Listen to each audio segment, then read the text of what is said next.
വെൽഫ്ലോ ടോക്കീസിൻ്റെ ബാനറിൽ രമേശ് നമ്പ്യാർ സാറാണ് ഇതിൻ്റെ പ്രൊഡ്യൂസർ.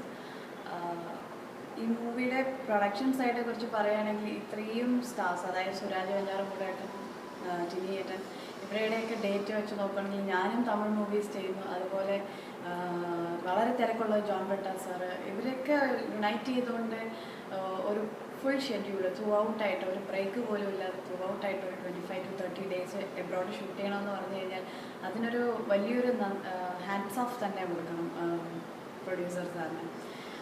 ഇത്രയും നല്ലൊരു ടീം വർക്ക് എങ്ങനെയാണ് ഉണ്ടായതെന്ന് ഞാൻ പലപ്പോഴും ആലോചിച്ചു. ഞാൻ ഇതുവരെ ചെയ്തിട്ടുള്ള മലയാള ചിത്രങ്ങളിലൊന്നും അത്ര ഒരു പെർഫെക്ഷൻ കണ്ടിട്ടില്ല കോർഡിനേഷനിൽ. ഇവിടെ നിന്ന് നമ്മൾ ടീമായിട്ട് അങ്ങോട്ട് പോവുകയാണെങ്കിൽ തിരിച്ചതുപോലെ വരികയാണെങ്കിൽ അവിടുത്തെ സൗകര്യങ്ങളെല്ലാം വളരെ നീറ്റായിട്ട് എല്ലാ കാര്യങ്ങളും മാനേജ് ചെയ്ത് യാതൊരു ബുദ്ധിമുട്ടും ഇല്ലാതെ കറക്റ്റായിട്ട് നമ്മൾ പ്ലാൻ ചെയ്ത ലൊക്കേഷനിലെല്ലാം ഓൾമോസ്റ്റ് എല്ലാ ലൊക്കേഷനിലും നമുക്ക് പെർമിഷനൊക്കെ കിട്ടി ഷൂട്ട് ചെയ്യാൻ കഴിഞ്ഞു.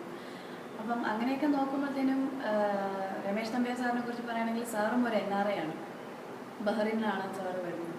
അപ്പം സാറിനും അവിടുത്തെ ജീവിത രീതികൾ അല്ലെങ്കിൽ ഒരു പ്രവാസി മലയാളി എന്നുള്ള രീതിയിൽ സാറിനും കുറേയൊക്കെ അനുഭവങ്ങൾ ഉണ്ടാവും.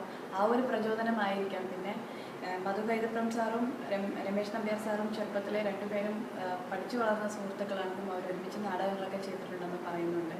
സോ അങ്ങനെ ഒരു നല്ലൊരു ഫ്രണ്ട്ഷിപ്പിൻ്റെ ഭാഗമായിട്ടാണ് ഇങ്ങനെ ഒരു നല്ലൊരു ചിത്രം ഉണ്ടായത്.